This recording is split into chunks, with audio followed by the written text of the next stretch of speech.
আলাইকুম সবাইকে। আচ্ছা, আমরা এখানে অনেকেই কিন্তু ঘোরাঘুরি করতে খুব পছন্দ করি, তাই না? এখন আমার যেরকম খুব ইচ্ছা যে আমি সিলেটে ঘুরতে যেতে চাই, তেমনি তোমাদেরও নিশ্চয়ই ইচ্ছা আছে কোথাও না কোথাও ঘুরতে যাওয়ার। এখন কথা হচ্ছে, মনে করো তুমি তোমার ফ্যামিলির সাথে ঘুরতে যাওয়ার ডিসিশন নিলে, ঠিক আছে? অর্থাৎ তোমরা হচ্ছে যে এটা ডিসাইড করলে যে হ্যাঁ, আমি হচ্ছে আমার ওই পছন্দের জায়গাটায় আমরা মিলে ঘুরতে যাব। এখন ধরো তোমরা প্লেসটা ঠিক করলে, তাহলে এখানে তুমি কি করলে, ভবিষ্যতে কোন একটা কাজ তুমি করবে যেটা নিয়ে তুমি আগে থেকেই এটা ঠিকঠাক করে নিলে আর কি, ঠিক আছে? আগে থেকেই তুমি চিন্তা ভাবনা করলে, তাহলে এটাকে কি বলা হয়? ও, তোমরা নিশ্চয়ই এখানে স্ক্রিনে দেখে ফেলেছো, অধ্যায়ের নাম হচ্ছে পরিকল্পনা প্রণয়নের সিদ্ধান্ত গ্রহণ, রাইট? এখন কথা হচ্ছে, আমার আর তোমার যেমন কিছু বৈশিষ্ট্য আছে, যেমন আমাদের দুটো চোখ আছে, দুটো কান আছে, মানুষের যে সকল বৈশিষ্ট্য থাকে সেগুলো আছে, তাহলে পরিকল্পনার কি কি বৈশিষ্ট্য আছে? তাহলে সব কোয়েশ্চেনের আনসার জানবো আমরা এই ভিডিওতে। Welcome everyone to another new video of management second paper.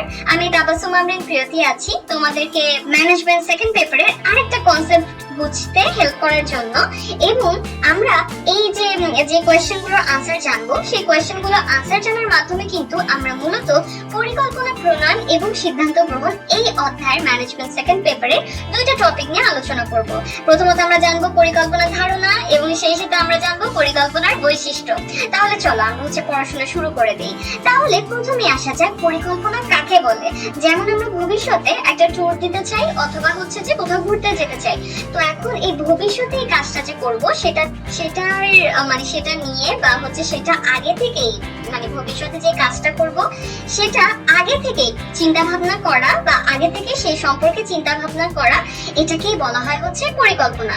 আমরা কিন্তু আমাদের ডেইলি লাইফে পরিকল্পনা বা প্ল্যানিং করেই থাকি। যেমন আমরা আগে থেকে প্ল্যান করি না যে আমরা আজকে এই সাবজেক্ট করব বা এই কাজগুলো করব।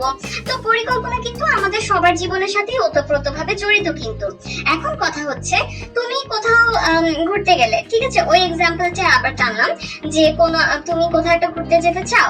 এখন শুধুমাত্র কোথায় ঘুরতে যেতে চাও সেটা কি ইনাফ ঠিক করা? তোমার এটা দেখা লাগবে না যে কিভাবে যাবা, কোথায় থাকবা সেখানে? তাহলে এই রিলেটেড বিভিন্ন জিনিসপত্র কিন্তু তখন চিন্তা করা লাগে, তাই না? তো এই সব কিছুই কিন্তু পরিকল্পনার মধ্যে কিন্তু পড়ে থাকে।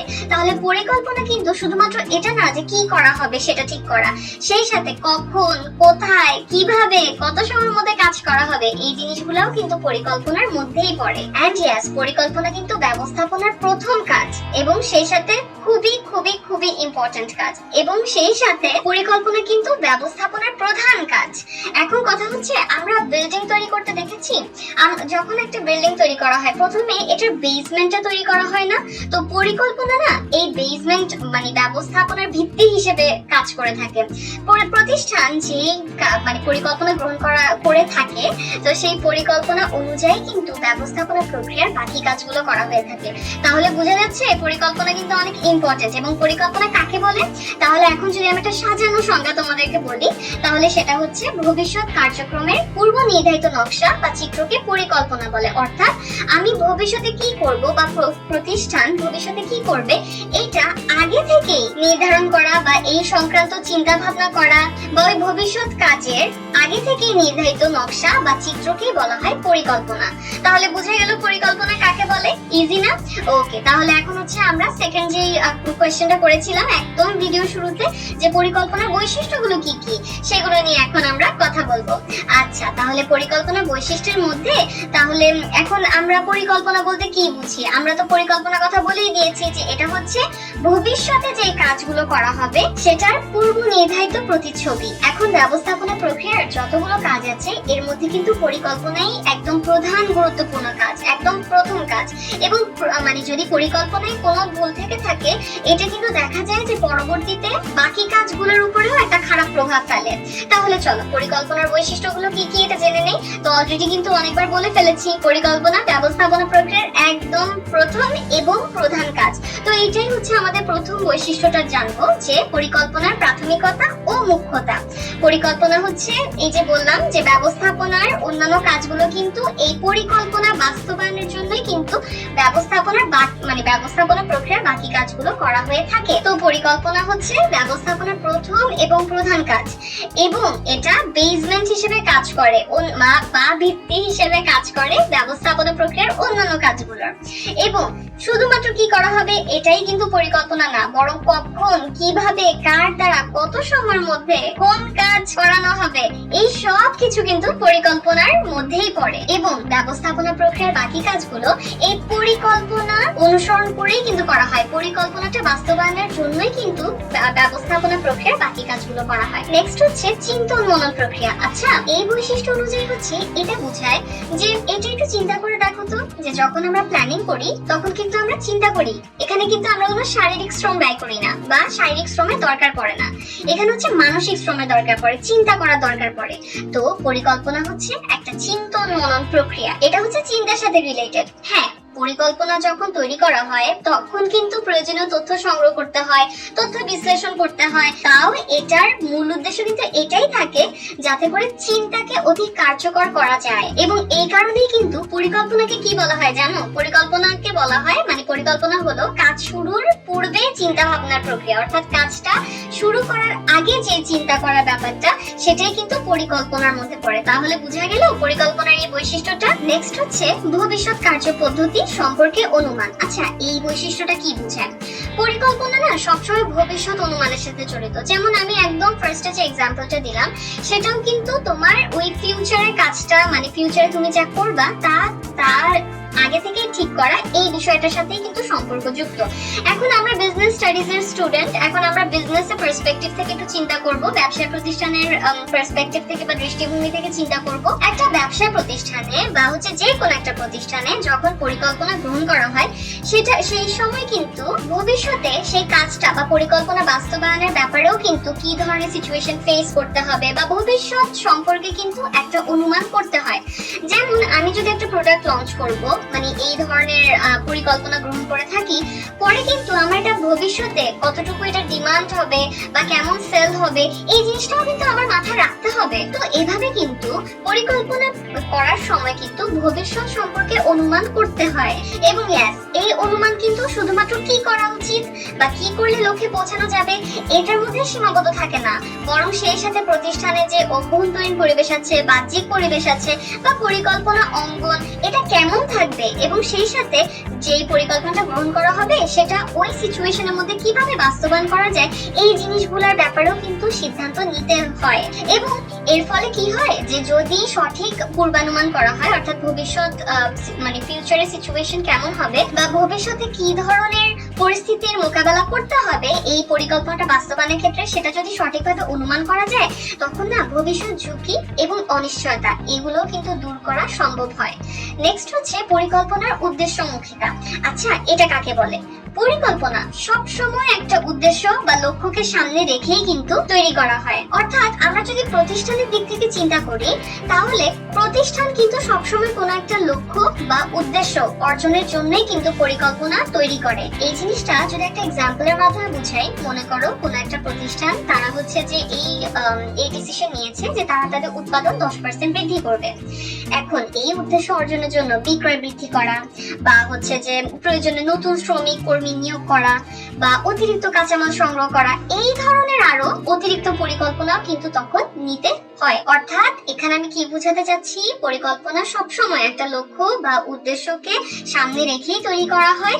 এবং ওই একটা উদ্দেশ্য, একটা এক্সাম্পল দিলাম যে যদি এরকম হয় যে উদ্দেশ্য ঠিক করা হলো যে 25% সেলস বৃদ্ধি, বা মনে করো একটু আগে যেটা বললাম যে 10% উৎপাদন বৃদ্ধি, তো ওই উদ্দেশ্য অর্জনের জন্য দরকার পড়লে বেশ কিছু অতিরিক্ত পরিকল্পনাও গ্রহণ করার দরকার পড়ে। নেক্সট হচ্ছে পরিকল্পনার তথ্য নির্ভরশীলতা।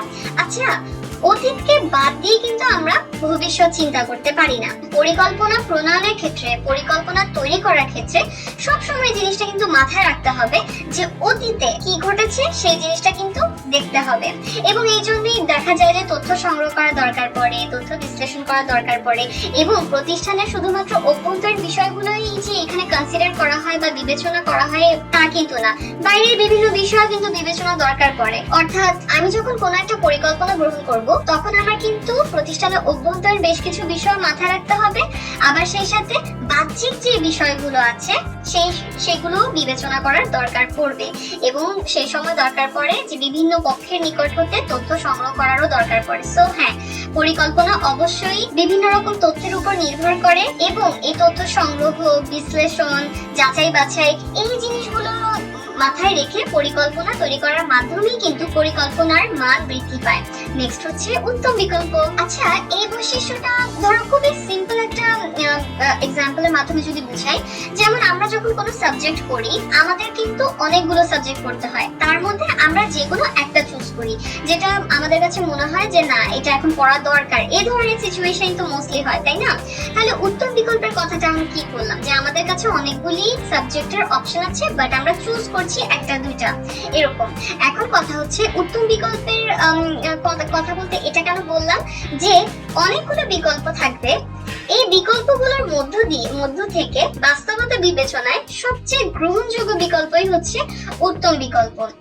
অর্থাৎ একটা প্রতিষ্ঠান যখন কোনো পরিকল্পনা গ্রহণ করতে যাবে তখন তার কাছে অনেকগুলো অল্টারনেটিভ থাকবে, অনেকগুলো বিকল্প থাকবে, কিন্তু তার তখন কি করতে হবে, যারা পরিকল্পনা তৈরির সাথে জড়িত তাদের তখন বাস্তবতা বিবেচনায় দেখতে হবে যে কোনটা সবচেয়ে বেস্ট হয়, কোনটা সবচেয়ে গ্রহণযোগ্য হয়, এবং সেই গ্রহণযোগ্য বিকল্পটিকেই বলা হবে উত্তম বিকল্প। এবং আমরা এই পরিকল্পনা বৈশিষ্ট্য যে পড়ছি, পরিকল্পনা বলতে না এই উত্তম বিকল্প গ্রহণ করাকেই বোঝায়। এখন যখন উদ্দেশ্য অর্জন করতে যাবে প্রতিষ্ঠান তখন একাধিক বিকল্প পন্থা বা অল্টারনেটিভ তাদের কাছে থাকবে, তো ওই সকল অল্টারনেটিভের মধ্যে, ওই সকল বিকল্প সমূহের মধ্যে হতে যেটা বাস্তবতা বিচারে সব দিক বিচারে বেস্ট সেটাই কিন্তু পরিকল্পনা হিসেবে গ্রহণ করা হয়। আচ্ছা, এখন যদি আমি একটা এক্সাম্পল দিই, যেমন হচ্ছে ঢাকা থেকে চট্টগ্রামে কিন্তু অনেক ভাবেই যাওয়া যায়, কিন্তু যে যাবে তাকে বাস্তবতার সাথে মিলিয়ে দেখতে হবে যে কিভাবে সে যাবে, তাহলে এটাই কিন্তু মানে যেটা তার কাছে বেস্ট মনে হবে, উত্তম বিকল্প মনে হবে, সেটাই কিন্তু সে পরিকল্পনা হিসেবে গ্রহণ করবে। তাহলে এই ছিল পরিকল্পনা এবং পরিকল্পনার বৈশিষ্ট্য। আশা করি আমরা এখন একটা আইডিয়া পেয়েছি যে পরিকল্পনা কাকে বলে এবং পরিকল্পনার কি কি বৈশিষ্ট্য থাকে। আচ্ছা, এখন একটা কোয়েশ্চেন করি তো দেখি কে কে পারে। তাহলে দেখো এখানে কোন বাক্যটা সঠিক, নিচের কোন বাক্যটি সঠিক? পরিকল্পনা চিন্তন মনন প্রক্রিয়া না, অর্থাৎ পরিকল্পনা চিন্তার সাথে জড়িত না। এটা কি ঠিক কথা মানে লেখা আছে, নাকি পরিকল্পনা ব্যবস্থাপনার অন্যান্য কাজের ভিত্তি স্বরূপ? এই কথাটা ঠিক লেখা আছে, অর্থাৎ কোন ইনফরমেশনটা সঠিক? তাহলে যদি তোমরা পরিকল্পনার বৈশিষ্ট্য এটা বুঝে থাকো তাহলে কিন্তু এই অ্যানসারটা পারার কথা। তাহলে যাদের মনে হচ্ছে যে পরিকল্পনা চিন্তন মনন প্রক্রিয়া নয়, এই বাক্যটি সঠিক, তাদের অ্যানসারটা কিন্তু ভুল। আর যারা ভেবেছে যে পরিকল্পনা ব্যবস্থাপনার অন্যান্য কাজের ভিত্তি স্বরূপ, কংগ্রেচুলেশনস, আপনাদের অ্যানসারটা একদম কারেক্ট। তাহলে আমাকে কমেন্ট সেকশন জানতে পারো কিন্তু যে কারা কারেক্ট অপশনটা গেস করেছিলে। আচ্ছা, তাহলে আশা করি এই টপিকগুলো আমি তোমাদেরকে বুঝাতে পেরেছি। পরিকল্পনা, একটা কথা বলে না যে ভাবিয়া করিও কাজ, করিয়া ভাবিও না। যে কোনো কাজের শুরুতে কিন্তু ওই কাজ সম্পর্কে চিন্তা ভাবনা দরকার পড়ে, এবং ভবিষ্যতে কি করা হবে এই সম্পর্কে তো আগাম ভাবনা, আগাম চিন্তা ভাবনা, এটাই কিন্তু পরিকল্পনা হিসেবে গণ্য। তাহলে এই ছিল পরিকল্পনা কাকে বলে আর পরিকল্পনার বৈশিষ্ট্য। আশা করি তোমরা বুঝতে পেরেছো। ধন্যবাদ সবাইকে।